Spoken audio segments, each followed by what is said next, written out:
Khi bạn nhìn thấy một vấn đề mà sếp không thấy thì bạn cần làm gì? Đâu là kỹ năng quan trọng nhất để thăng tiến trong ngành đầu tư mạo hiểm? Bạn cần làm gì để xây dựng được kỹ năng này? Sức mạnh của niềm tin sẽ đưa bạn đi đến đâu trong sự nghiệp? Hello, xin chào các bạn. Chào mừng các bạn đến Thăng Tiến như chuyên gia. Khách mời ngày hôm nay của chúng ta là một chuyên gia trong ngành đầu tư mạo hiểm.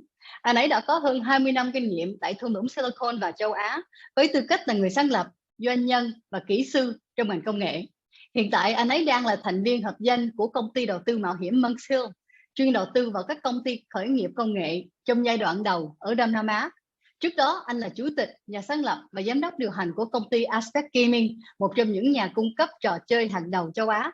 Ngoài ra, anh ấy cũng từng là giám đốc điều hành của công ty công nghệ StarSite tại Trung Quốc. Hôm nay các bạn hãy cùng Linh gặp gỡ Justin Nguyễn để có được những giải đáp từ chuyên gia cho những câu hỏi trên nha. Okay, welcome Justin. Thank you very much for being here today with us. Yeah, thanks for having me.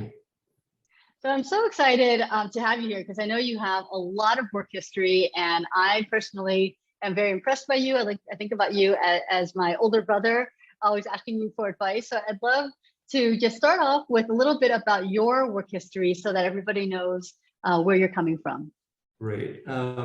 So I'm currently a general partner at Hill Ventures. We're a leading early stage venture capital firm focused on Southeast Asia. And most recently, so most prior to that, I was a founder and CEO of a gaming startup in Shanghai, a company that I started in 2008 and that I sold in 2014.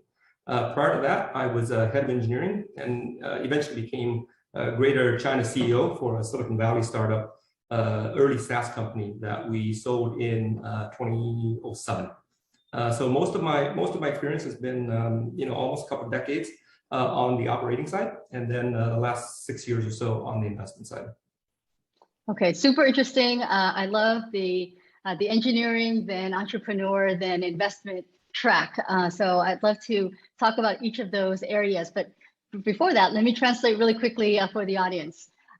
Các bạn ơi, anh Justin vừa mới mô tả lịch sử công việc của anh ấy và cũng khá thú vị là anh Justin đã bắt đầu là kỹ sư và làm cho vài năm cho một công ty khởi nghiệp, rồi sau đó đã giúp công ty đã bán được công ty đó, rồi sau đó anh ấy đã tự thành lập một công ty cho 6 năm và trong công ty đó anh ấy đã xây dựng từ không lên tới một công ty khá lớn ở bên Trung Quốc, rồi sau đó được bán công ty đó. Rồi bây giờ thì anh ấy đã tham gia vào ngành đầu tư, thì sau có nhiều năm kinh nghiệm vận hành công ty thì anh ấy giờ lấy kinh nghiệm đó cùng với những vốn của một quỹ cũng khá lớn ở Đông Nam Á để giúp các công ty khởi nghiệp, các bạn trẻ khởi nghiệp và thành lập và đi hướng đến thành công riêng của họ. Okay, so mình trở lại với anh Justin nha. Great, so Justin, all that experience, I'm so excited to learn some stuff from you. I think that's what the rest of the audience is also hoping to hear also. So this program is to help young professionals think about their careers. People are generally early on trying to figure out what they want to do. So let's start off with the basics. What are some of the skills that you now, as managing partner of a fund, what are some of the skills that you look for in associates? So if any of our viewers are thinking about becoming an associate at a venture capital fund, what kind of skills should they be working on? Yeah. So most of the time when folks get to us as an associate, they've already had prior experience either at a consulting firm, McKinsey, BCG, Bain, etc., or they were investment bankers. And so technically they're all quite good, right? What we look for to get to the next level is conviction, right?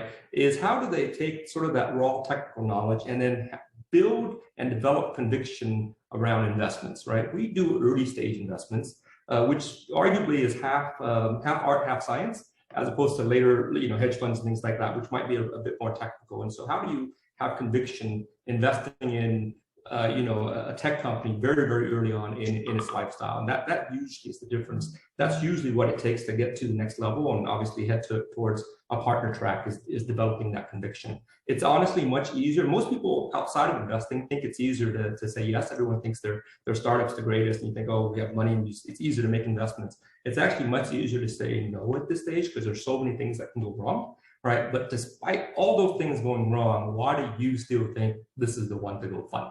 Why do these founders deserve, $3, $5, $7 million to take their company to the next level? And building that conviction is what's tough. Yeah, I definitely agree. I think one of the the things that I dislike about venture capital is that you spend most of your time saying no. And as you mentioned, you say no to the majority of the companies that you speak to. So let's dig a little bit deeper. So conviction, that's a really broad term, and it's actually, I agree, very difficult to learn. How would you suggest, let's say I'm an associate, first day on the job working with my new boss, Justin. How would you suggest to me that I can start building that skill set? Because it feels very soft, very fluffy. I actually don't even know where to begin, how to build the ability to create conviction.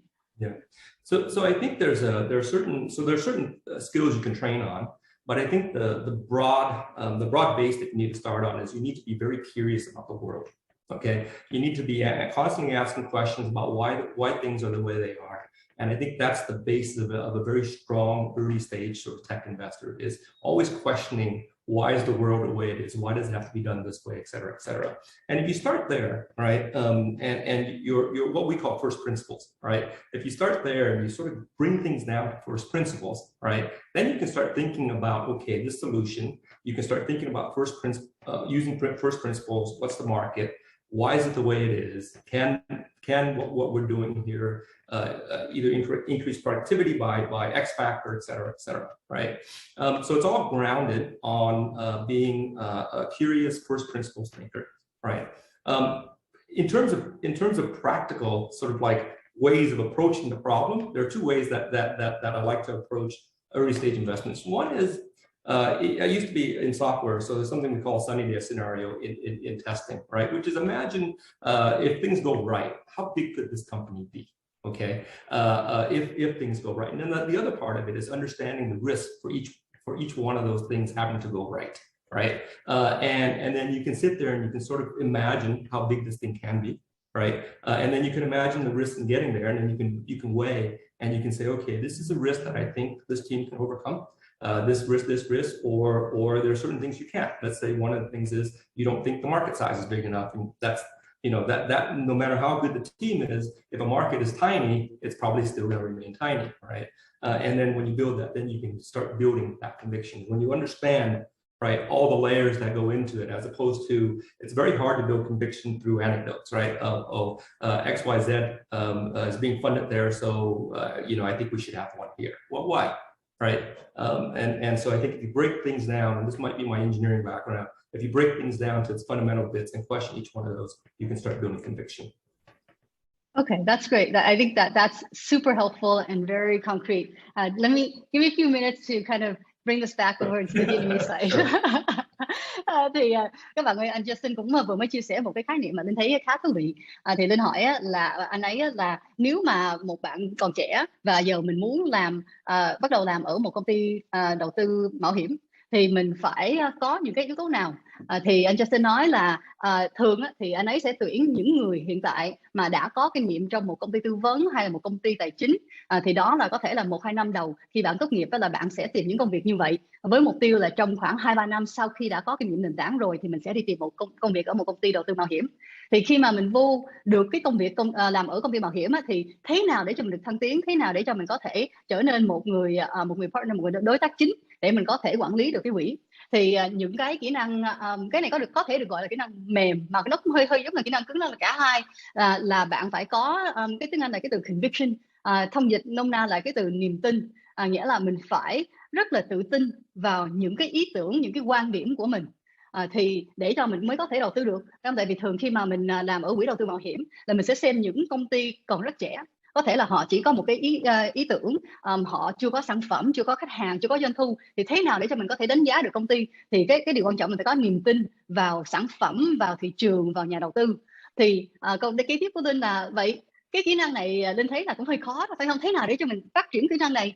Thì chị Linh nói là giả sử Linh vừa mới bắt đầu và anh Justin là người đang hướng dẫn Linh, thì anh ấy nói là để cho mình có thể phát triển cái niềm tin của bản thân vào một cái khái niệm, thì mình phải có, thứ nhất mình phải tò mò, mình phải luôn luôn muốn hiểu biết thêm, và sau đó nữa đó thì mình phải trong lúc mình đang muốn tìm hiểu thêm là cái cách mình suy nghĩ về một cái khái niệm nào đó là mình phải dùng cái khái niệm tiếng Anh là first principles, thông dịch qua là nguyên tắc đầu tiên, hay là có thể là nguyên tắc gốc. Nghĩa là tất cả những cái vấn đề mình cứ đào sâu tới khi nó là cái vấn đề chính nền tảng của cái vấn đề đó. Thì anh ấy nói là bởi vì anh ấy có gốc là kỹ sư, thì cái này dễ là mình có bất cứ những cái vấn đề nào mình cứ đào sâu tới khi mình có những cái vấn đề gốc mà mình có thể phát triển từ đó. Thì sau khi đó mình cũng có thể suy nghĩ sâu hơn nữa, đó là có 2 trường hợp cho mỗi công ty, phải không? Có một cái được gọi là cái sunny day scenario, giống như là cái trường hợp một ngày rất là sáng sủa, một ngày rất là ấm và đẹp ở ngoài. Thì nếu mà ngày đó là rất là đẹp thì những gì sẽ xảy ra được với công ty, có thể nó phát triển tới đâu, có thể sản phẩm được bao nhiêu người dùng, thì mình sẽ nghĩ tốt nhất có thể. Rồi sau đó mình sẽ nghĩ ngược lại là tất cả những cái rủi ro, thị trường có đủ lớn không, liệu khách hàng có thích sản phẩm này hay không, công ty cạnh tranh là như thế nào. Thì nói chung là khi mà mình hiểu biết được tổng quát hết thì lúc đó mình mới có thể có cái niềm tin mà mình cần phải có để cho mình có thể làm một nhà đầu tư tốt. Thì đó là cái lời khuyên của anh Justin, và Linh nghĩ là đây là những cái kỹ năng mà tất cả chúng ta đều cần trong bất cứ những cái ngành nào. Mình phải có một cái quan điểm mạnh mẽ. Tại vì với Linh cũng vậy, là giờ mình không phải là nhà đầu tư, mình cũng chỉ làm một công ty khởi nghiệp, nhưng mình cũng đang kỳ vọng là tất cả những người xung quanh mình cũng phải có một cái quan điểm của họ. Thì các bạn khi mà bạn làm ở ngành marketing, ngành kỹ sư, ngành nào cũng vậy, là bạn phải hiểu biết đủ sâu trong ngành của bạn để cho mình có một cái quan điểm mạnh mẽ là nên phải đi A hoặc là nên phải đi B, và đây là lý do vì sao. Đó là cái cách để cho mình có thêm tự tin vào bản thân, và mình tạo tự tin, uy tín của mình. Người khác nhìn vào họ nói người này biết những gì họ nói. Ok, so đây là những cái lời khuyên của anh Justin về cái việc là làm ở nhà đầu tư mạo hiểm. Để Linh hỏi tiếp theo nha. Đổi qua lại với anh Justin ha. Okay, so those were the skills that that you would want an analyst to develop. So my second question was actually, what are some of the skills you look for in a director level person? So is that the same thing? Would you say they're different skills, or is it just kind of the same kind of first principles analysis, but on a higher level? What other skills does a director level person need to have? Yeah. There are different levels of in terms of making investments, right? Those are the skills you need. The further up, sort of up the chain you get, so to speak, the more we look at how will this person act on the board? How is this person with their peer sort of the peer groups? Are they able to their networking abilities, ability to work with founders, ability to work with other investors, value add on boards, and those sort of things. But the core skill sets to doing pure investing, right, is pretty much what I described earlier. So then would you say that as you get older, it's more important, like the importance of each skill kind of changes? So I found that when I was younger, I was an analyst, all I needed to know was Excel and PowerPoint, right? And then as you get older, you kind of do need to develop relationships and go out and talk some more. So I found that I do less Excel and more coffee chats. That's right. Yeah, I mean, truth be told, most partners at venture capital firms are probably horrible at working on cap tables nowadays. We're probably horrible with sort of those sort of technical skills, right? We don't do them as often as obviously we used to, right? And as we have a lot of help that will guide us there, that will get us there. We spend more of our time value adding to our portfolio companies, right? Thinking of thinking through strategies and whatnot with our founders. We spend a lot of time developing talent at the firm, so how good you are internally, and developing your own people. We obviously spend a lot of time in the community, right? Venture capital is very much a people-oriented industry, and so we spend a lot of time talking to other investors. We spend a ton of time talking to entrepreneurs, and obviously our own LPs, so people who invest into the fund, and so that's roughly kind of where we split our time. Okay, great. Let me switch over to Vietnamese a little bit. Thì các bạn ơi, Linh vừa mới hỏi anh Justin đó là sau khi mà mình đã dành một vài năm để làm là một người associate, tại vì khi mà mình vừa mới bắt đầu ở một cái quỹ đầu tư là dù mình đã có 3-4 năm kinh nghiệm, mình cũng sẽ bắt đầu lại với vị trí là associate, rồi sau đó dần sau khoảng 3-6 năm thì mình sẽ được lên chức là giám đốc.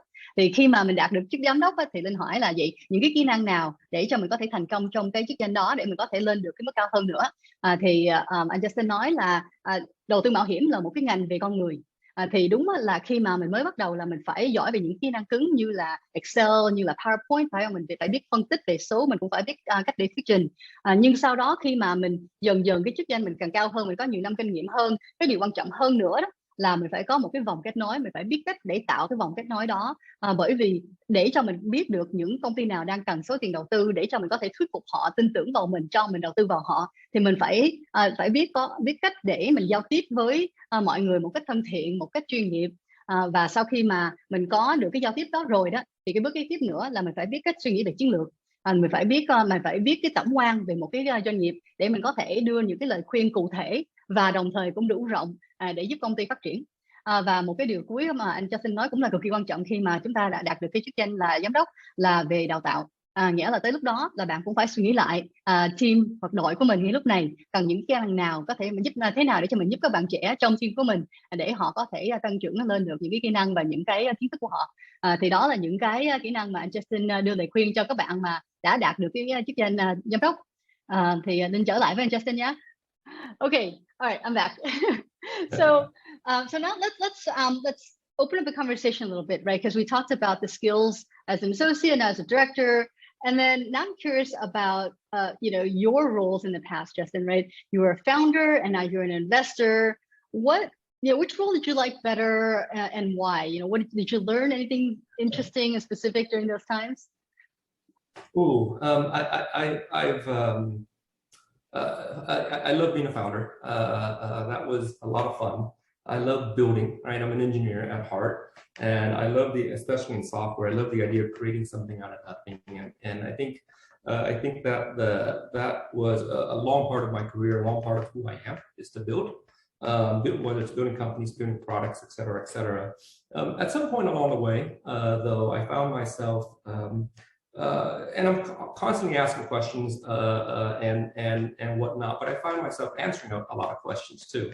So at some point, I was the young entrepreneur seeking advice, and at some point there were young entrepreneurs seeking advice from me. And I found that I got a lot of reward out of that too. I found it quite rewarding to be able to contribute in my own ways. Whether it be a little bit of knowledge, whether it be a connection that I had or something like that. And so after I sold my last company, I actually had a couple of years, what we call an earn-out. I had 2 years that I was obligated to stay, and thought long and hard about what I wanted to do. I thought about starting another company, actually. I've been building for so long. But then I thought I really enjoyed this other aspect of what I was doing also, which was really helping budding entrepreneurs, and that's what led me into investing. And I got to say that while I'm mostly coach, right? I don't actually get to build the products anymore. Doing early stage investments in technology is probably one of the most intellectually stimulating jobs, careers I've embarked upon. It is quite rewarding, actually. And so I've enjoyed both. As for lessons learned along the way, well, where do you want to start? Right. I can. Yeah, let's start with what do you find the most interesting, or no? What about something that you find that you never even that was really surprising? Where did you learn that you kind of like, wow, that was really big? So there's probably two wild things I think that I've learned. One, and probably the most important thing in terms of career and career advancement that I'd love to get across to young people. Okay, is that is if you look at sort of if I look back at my some of the things, some of my achievements, sort of, right, promotions and whatnot in my life, I realized that most of them, if not all, have been surrounded by seeing a problem and fixing it. Okay, doing that first, and then titles and salary and all that kind of comes afterwards. Actually, it follows as a natural consequence of you just seeing something and you taking the initiative to go fix it. I'll give you a great example. I remember when I was at the Silicon Valley startup, I actually had started as one of 3 engineering managers in my early 20s, right? And I was reporting to a co-founder and the VP of engineering. right? And about 3 months into the company, so I was very, very new still. There was a small team, it was a startup, still sitting out of a house in Fremont, California. I realized that we were on what in software terms we call a death march, which is you're kind of plugging along and the goal was unattainable. Okay, we were basically simply building way too much infrastructure, right? And so 3 months in, most people would probably do one of two things: just stick their head down and just keep on working, believe that things will fix themselves, or maybe quietly look for another job. For whatever reason, I kind of stuck up my hand and said, "Hey guys, this is not going to work. All right, we're building way too much infrastructure." And then I thought that was the end of it. But then the executive team started to say, "Well, what would you do?" Right?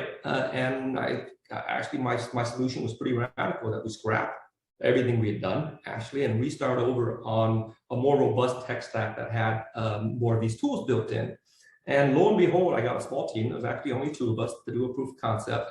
And within 3 months, we had replicated that same functionality, right? I didn't care about title. I didn't care about, I was just trying to solve a problem, right?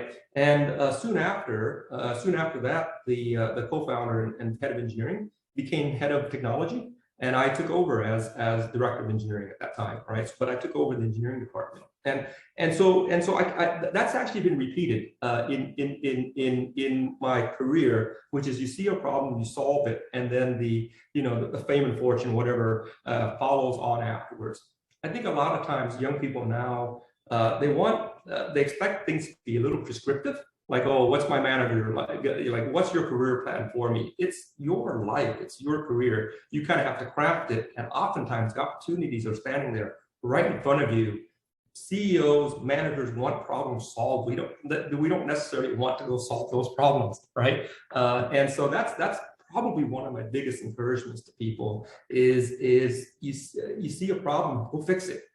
You probably advance fastest that way, as opposed to waiting for someone to give you a prescription for how to get from A to B. That was a lot. No, definitely wise words. Very much agree with you. And it's it's something that's, I think, really hard to kind of really get someone who just started working to understand. So I think when you first start working, all you can really do is try to figure out your job, right? So at what point did you realize this isn't working, right? Because I feel like I remember when I was younger, you kind of trust your boss. You look at your boss as God, almost like, oh, he or she knows everything. And so at what point did you start questioning? Did you start realizing this isn't going to work? Well, in our case, it wasn't that hard actually. We kept slipping our deadlines after deadlines, and what we would do was, I remember we'd go into an engineering meeting or the exec staff meeting, present to the company, and they're like, "Oh, we missed this deadline, but we're going to combine it in the next one, and so you'll see that in a month." And then a month later, we're like, "Okay, we missed this one, but you'll see it in the next one," right? And you realize that what we were doing was just not doable, right? And so it wasn't. You can just heads down, keep on going, and here we are, pretty much full steam, right? We're doing whatever 15-hour days or whatever it was back then with the team, and you're just not going to get there, right? Now you can trust blindly, or you can sit back and go, wait, is this going to work, right? Are we really going to make the next one? And actually, prior to raising up my hand, I remember I'd asked a friend of mine who had recruited me to the company. He was another engineering manager there. And I remember inviting him to the house, and we'd actually spent a weekend doing a bottoms-up schedule just to validate that, okay, what do we think if we go bottoms up? This piece of functionality, this piece of how long it's going to take. And our schedule went out like 6 months. And that's when we went in and said, okay, this isn't going to work. We didn't present that, right? But we kind of said, okay, that was kind of us proving to ourselves that it wasn't going to work. But there were plenty of warning signs in my case. So, now I'm taking this a little bit higher level.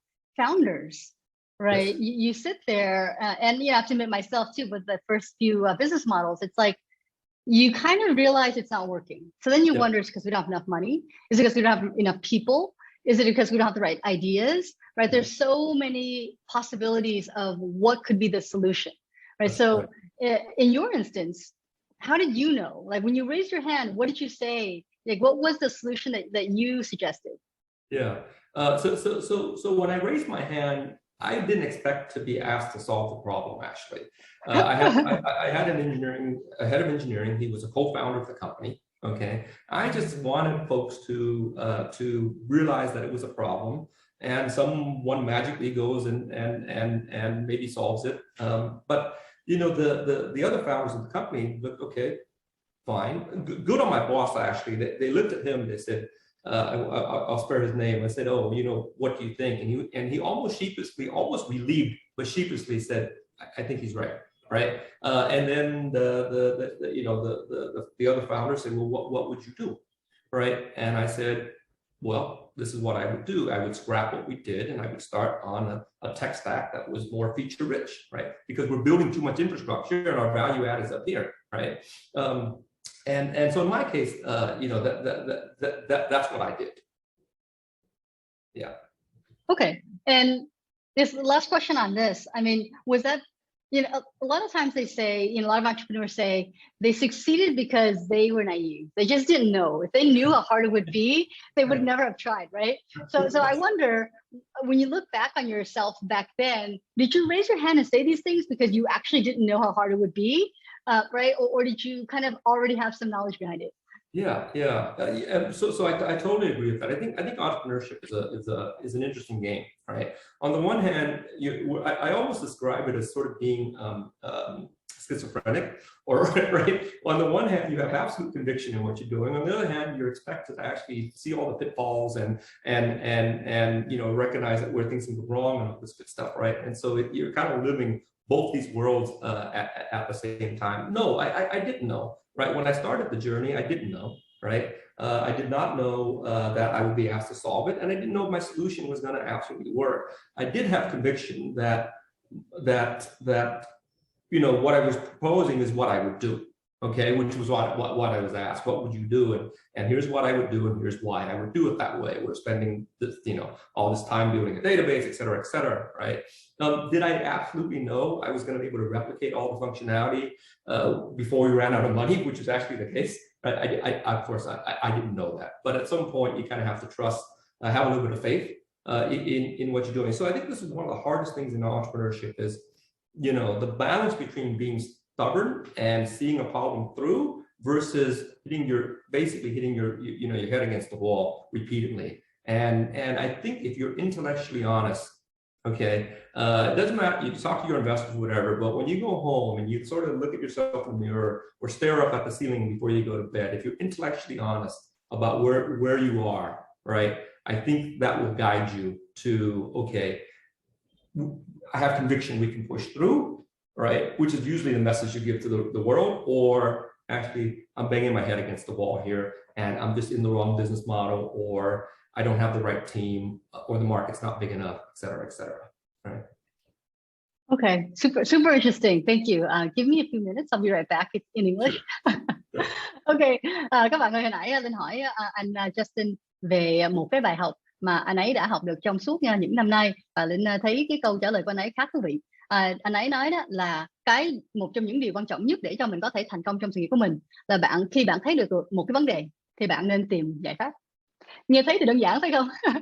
Nhưng khi mà Linh nghĩ lại, hồi đó mình còn trẻ đó, thì mình chỉ có một vài năm kinh nghiệm, thì mình luôn sẽ nghĩ sếp của mình có nhiều năm kinh nghiệm hơn, có nhiều kiến thức hơn, thì mình cứ theo sếp.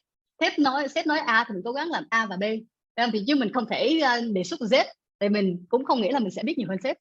Thì anh Justin có cho một ví dụ là khi mà anh ấy làm việc ở công ty đầu tiên của anh ấy, anh là kỹ sư, thì lúc đó làm ở công ty khởi nghiệp thì họ cũng có một cái kế hoạch về công nghệ, và sau một vài tháng thì thấy là không khả thi, thấy kế hoạch đó không khả thi, và Linh cũng hỏi thế nào để cho mình biết, phải không? Tại vì mình cũng chỉ có làm việc 1-2 năm, thế nào để cho mình biết kế hoạch nó không khả thi? Thì anh ấy nói là nó cũng hiểu, cũng thấy được rõ, tại vì có thể là khi mà mình tham gia những cái buổi họp thì mình cũng sẽ thấy là mình sẽ có những cái kế hoạch và có những cái ngày mà mình phải chốt, mình phải xong hết từng cái giai đoạn, nhưng trong lúc đó là mỗi khi tới một cái ngày nào đó thì mình sẽ không đạt được, thì 2-3 lần liên tục sẽ nói là vậy lần kế tiếp mình sẽ làm thêm, lần kế tiếp sẽ làm thêm, thì mãi mãi như vậy thì chắc chắn sẽ không khả thi. Thì lúc đó thì anh ấy nói là mình có 2 cái lựa chọn. Thứ nhất là mình có thể cố gắng thôi, nhưng sau đó mình âm thầm đi tìm công việc khác. hay là cái gì á, là mình sẽ xung phong, mình sẽ giúp tìm cái giải pháp khác. Thì với anh Justin thì anh nghĩ là thôi mình đã ở đây rồi, mình cố gắng sẽ tiếp tục muốn cải thiện tiếp nữa. Tại mình thấy vấn đề mình phải giơ tay lên, mình phải giúp tìm giải pháp. Thì lúc đó khi mà anh ấy đã giơ tay lên trong một cái buổi họp thì anh ấy đã giải thích lý do vì sao mà anh nghĩ là không khả thi. Thì lúc đó các sếp họ cũng rất là cởi mở và họ cũng thấy ok, nghe thì cũng có lý bạn. Vậy họ hỏi ngược lại, vậy Justin giải quyết đi. Thì anh ấy cũng rất là ngạc nhiên, là cũng không ngờ là sếp lớn của mình sẽ giao cái công việc đó cho bạn đấy, cho bạn mình. Thì anh ấy lúc đó cũng nghĩ thật sự mình cũng không biết cái giải pháp thực sự để cho thành công, nhưng anh có một cái, anh ấy có cái conviction, cái niềm tin là anh ấy muốn làm cái này, và anh ấy nghĩ là đã đủ phân tích để biết là đây là một cái giải pháp có thể thành công. Mình sẽ không chắc chắn được, nhưng mình có đủ niềm tin vào những gì mình đã phân tích, thì thôi mình cứ thử. Thì cái điều khó này với các bạn trẻ hoặc là những nhà sáng lập cũng vậy đó, là khi mình đưa lên một cái giải pháp, mình phải cân bằng giữa là mình sẽ cố gắng hết sức, mình sẽ lì và mình sẽ rất là cố gắng, mình bị giải pháp thì mình cũng phải cố gắng, nhưng cái bên kia đó là mình đang đập cái đầu vào tường. Nghĩa là cái giải pháp của mình nó không có khả thi. Thì anh Justin cũng nói là khi mà anh đưa ra cái đề xuất, anh cũng không biết là cái nào là cái lý do, là cái phương pháp của anh ấy.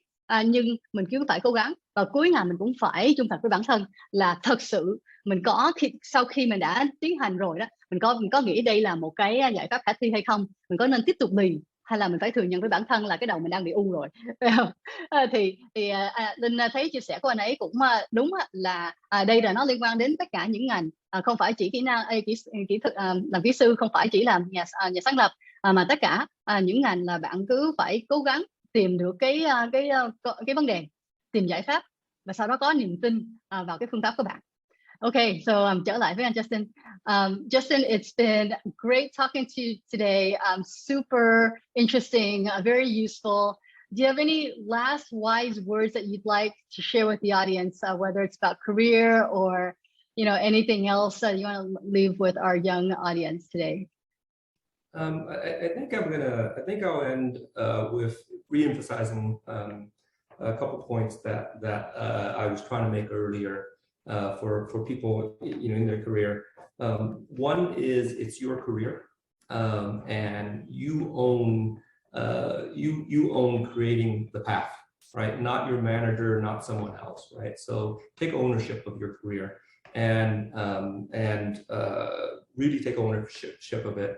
Don't necessarily accept or follow because other people have done it that way, it must be done that way, right?